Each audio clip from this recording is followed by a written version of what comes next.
اس کو بلا کے سمجھائیے، آپ اس کو بلا کے سمجھائیں کہ یہ اپنے اس کام کو چھوڑ دے جس کی وجہ سے گھر گھر میں لڑائی شروع ہو گئی۔ آدمی بھیج کے بلایا اور کہا کہ یہ تمہاری قوم کے سارے سردار ہیں، تو یہ دیکھو یہ کیا شکایت کر رہے ہیں۔ کہا کہ کیا بات، پوچھا ساری بات کی۔ کہا کہ تم کیا چاہتے ہو؟ کہا کہ چچا میں ان کو ایک کلمہ بتانا چاہتا ہوں، اگر یہ اس کو مان لے، اس کلمے کو مان لے تو عرب تو ان کا ہوگا ہی، عجم بھی ان کو جزیہ دینے لگ جائے گا، دنیا کی کامیابیاں ان کو، عزتیں ان کو، راحتیں ملے گی دنیا کی۔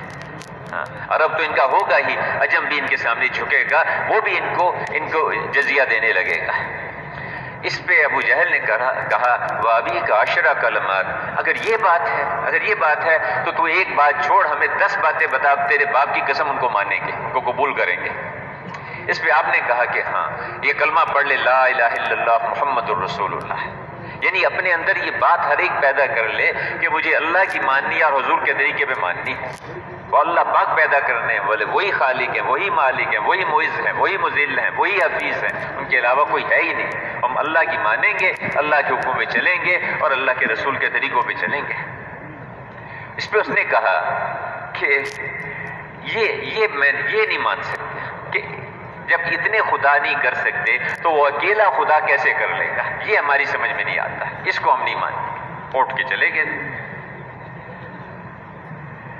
تو کہ اندر کی ایک بے چینی، ایک پریشانی، لوگوں کے پاس چل کے جانا۔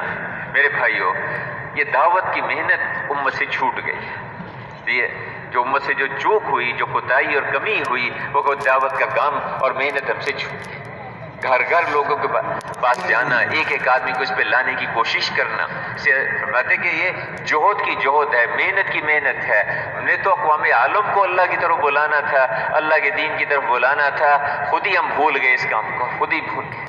اس لیے اس محنت کے لیے، اس جوہد کے لیے، اس دعوت کے لیے امت کو تیار کیا جا رہا ہے کہ ایک ایک مسلمان کے پاس جاؤ اور اس کو یہ بات سمجھاؤ، اور اس استحضار کے ساتھ جائیں کہ اللہ پاک ہمارے ساتھ ہے، اللہ پاک سن رہے ہیں، اللہ پاک دیکھ رہے ہیں۔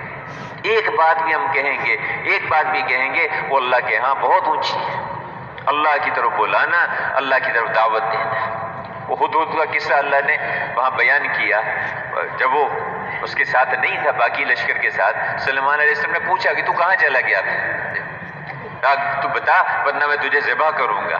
تو اس نے کہا کہ جی پہلے میری بات سن لے، میں اس قوم کے پاس گیا اور وہاں وہ جو بلقیس ملکہ، اس کا جو علاقہ تھا، قوم سبا جو تھی، وہاں عجیب بات ہے کہ وہ اللہ کو چھوڑ کے اور وہ سورج کی عبادت میں، سورج کی پوجا میں لگے ہوئے، اس کو خدا بنائے بیٹھے ہیں۔ یعنی اللہ کی زمین پہ رہتے ہیں، اس کا دیا کھاتے، اس کا دیا پہنتے، اس کا سب کچھ استعمال کرتے ہیں، اس کے سامنے جھکنے کی بجائے اوروں کی پوجا میں لگے ہوئے ہیں، اوروں کے پیچھے دوڑ رہے ہیں۔ میرے بھائیوں، یعنی اس ہدہد نے صرف اتنا کہا کہ جی وہ جو ایسے عجیب لوگ ہیں کہ اللہ کی عبادت چھوڑ کے سورج کی عبادت میں لگے ہوئے ہیں، میں اس پہ پریشان ہوں۔ اللہ نے اس ہدہد کا قرآن میں ایسے عجیب انداز سے اس کا تذکرہ کر دیا۔ میرے بھائی اور دوستو، امت میں سے یہ سوچ اس کے اندر، ہر ایک کے اندر آ جائے کہ مجھے اللہ نے اقوام عالم کے لیے بھیجا ہے اور مجھے اللہ نے سارے عالم کے انسانوں کو اپنی طرف بلانے کے لیے بھیجا ہے۔ ہم خود چل کے لوگوں کے پاس جائیں گے، لیکن جب ہم اللہ کی طرف بلانے کے لیے جائیں گے اور اللہ کی طرف دعوت دیں گے، وہ اللہ جو آسمانوں کا بنانے والا ہے، جو زمینوں کا بچھانے والا ہے، اے لوگو اللہ کی مانو، اللہ کی اطاعت کرو، تمہیں اللہ کے ہاں سے جو چاہو گے وہ ملے گا۔ معز اللہ ہے، تمہیں عزت ملے گی، حفیظ اللہ ہے، تمہاری حفاظت ہوگی، مذل اللہ ہے، تمہیں ذلت سے بچائے گا، رب اللہ ہے، تمہاری پرورش کرے گا، مومن اللہ ہے، تمہیں امن دے گا۔ چلو اللہ کی طرف، چلو اللہ کی مانو، چلو اللہ کے حکموں پہ چلو۔ ایک ایک مسلمان کے پاس جا کے اس کو یہ بات سمجھانی، کوئی مالی ہے، کوئی چوکیدار ہے، کوئی جوتے مرمت کر رہا ہے، کوئی سڑکوں پہ گلیوں کی صفائی میں لگا ہوا ہے، کوئی میرے بھائیوں قصاب ہے، کوئی حجام ہے، ہر ایک کے پاس جا کے اس کو یہ بات سمجھانا اس کو اس کی طرف متوجہ کرنا کہ دیکھو تم مسلمان ہو، اللہ کے بندے ہو، اس پہ آ جاؤ کہ مجھے اللہ کی ماننی ہے اور حضور والے طریقے پہ ماننی ہے۔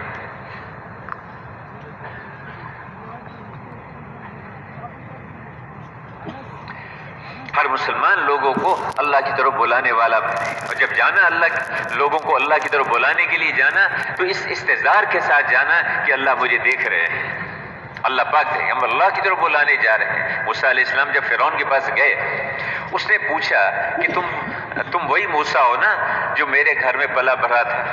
وہی موسیٰ؟ ہاں میں وہی موسیٰ ہوں، لیکن اب میں رسول رب العالمین ہوں، رب العالمین نے مجھے بھیجا ہے، میں اس کا نمائندہ ہوں، کہ جب جاؤ، کیا موسیٰ جب جاؤ تو میرے ذکر سے غافل نہ ہوئیے گا، میرے ذکر سے غافل، اللہ کی طرف متوجہ ہو کے جانا اور استحضار کے ساتھ جانا کہ اللہ میرے ساتھ ہے، اللہ پاک میرے ساتھ ہے۔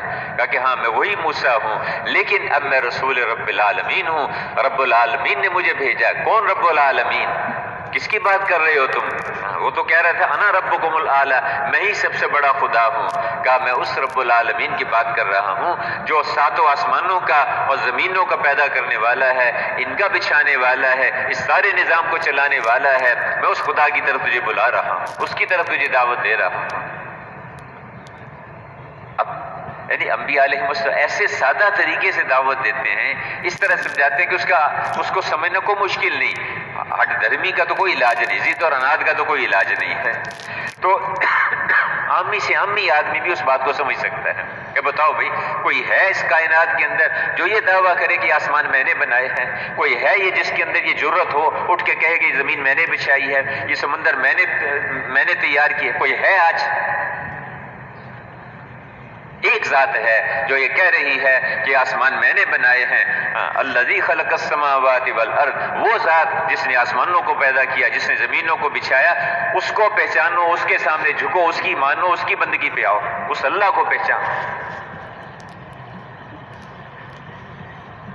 اب وہ جواب تو تھا نہیں کوئی بھی، آجو اپنی کابینہ کو بلا لیا، اپنی ساری وہ پارلیمنٹ کو بلا لیا، آؤ بھی بتاؤ بھی کیا حل کریں، کیا بتائیں بھی، یہ کیا کہہ رہا ہے، سنو اس کی بات کیا کہہ رہا ہے۔ جواب تو کوئی ہے نہیں، پھر اگلی بات کہی ایسے سادہ طریقے سے، دیکھ تو کہہ رہا ہے نا میں خدا ہوں، اچھا یہ بتا کہ تیرے ماں باپ نے تجھے جنا نا، تیرے ماں باپ کو کس نے پیدا کیا؟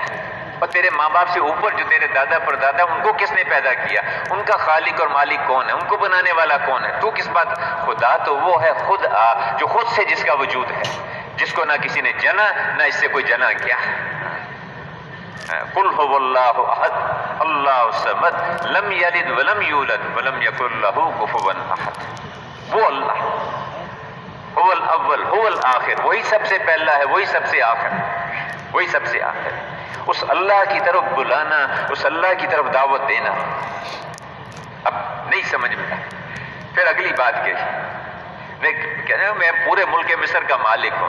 یہ جو ہوتا ہے نا، کسی کو تھوڑا سا اختیار مل جاتا ہے تو اس کے اندر گردن میں ایک اکڑ آ جاتی ہے کہ میں کچھ ہوں، میں بھی کچھ ہوں، تو میں پورے ملک مصر کا مالک ہوں، میرے محلات کے نیچے نہریں بہتی ہیں، اور تم کیا مہین جھونپڑی میں رہنے والے، چوگا پہننے والے، تمہاری کیا حیثیت ہے؟ کیا کہا کہ میں اس خدا کی طرف سے آیا ہوں جو تو کہہ رہا ہے ملک مصر کا مالک ہوں۔